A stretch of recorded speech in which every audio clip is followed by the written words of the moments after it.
Well, well, well, what do you know? You gotta love people that go back to the old, reliable Bible scriptures when they're trying to prove something, especially when it makes no sense when they bring it up. When you're talking about the injustices in the world and they're blah, blah, blah.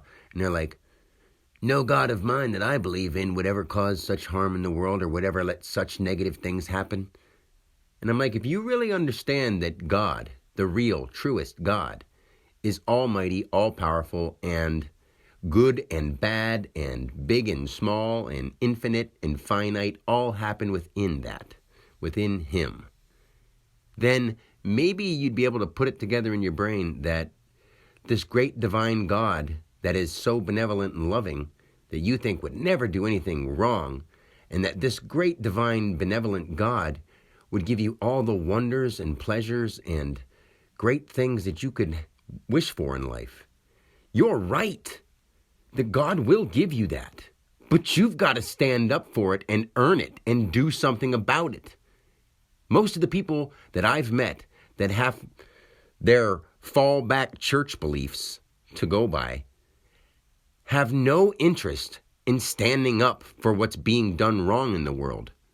Now, like what I just said, God does allow all things to happen. So if you sit back and do jack shit and say, my God wouldn't allow this, what do you think your God is allowing to happen to the world around you right now?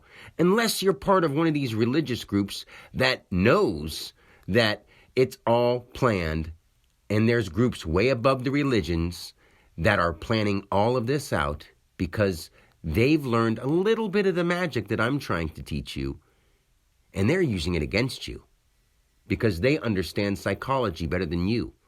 And they're using your religions, they're using your belief systems, they're using your traditions, they're using the idea of patriotism and country and all that against you. If you haven't pieced that together, please try to now so you can be less puzzled. Because we need people who have it together and see what's going on and actually stand up for what God really is. God allows you to get what you allow. And God gives you what you earn.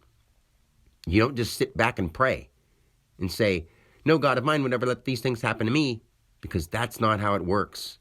That's a childish, passive way to get people to stand down if they believe that they're just going to pray and everything's going to work out fine. You will be fine in the end, whether you die a horrible death or not. But you'll understand that you are supposed to learn that you get what you apply yourself to. You get what you earn. Not with the whichever horrible side you align yourself with so that you can benefit off of others. That's the devil itself. So if you're doing that through your church, thinking that your belief system is going to help you come out on top of others who just don't know, that's demonic. That's satanic. You're sitting back thinking that your group is better than others because of what you believe.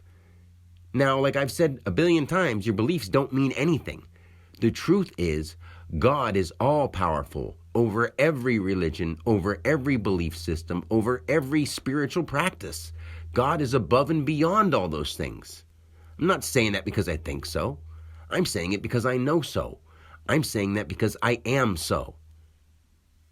Now, when you truly get yourself together and can handle that the truth is here in front of you and it's not going to be sugar-coated and given to you like you're a little kid, then be ready to learn. The teachings are here.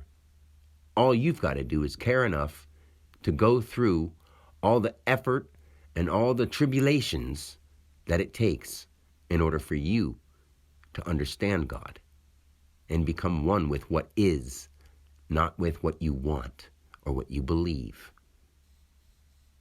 I mean that with all sincerity and love.